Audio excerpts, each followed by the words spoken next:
ఒరే పక్కని బుజ్జమ్మతోని మమ్మీ నేను ఫ్రెండ్స్లా ఉంటామని చెప్పావంట కదా, అదే ఫ్రెండ్షిప్తో అడుగుతున్నాను. పోపుల డబ్బాలో పెట్టిన డబ్బులు ఏం చేసావురా? ఎరా ఫీజు కట్టాలన్నా వారికి చాలే ఇన్స్టాగ్రాము అంటాడే.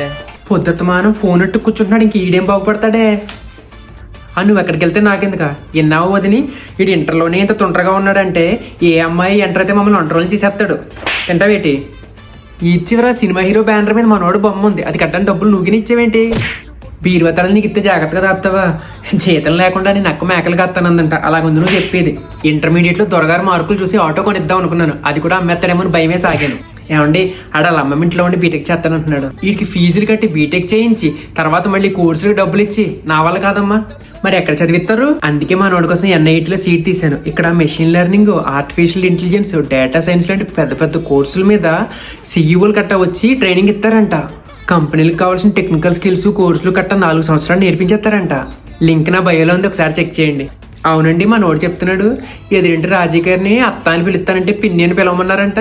ఆడు చెప్పిన మాట నమ్ముతావేంటే నువ్వు?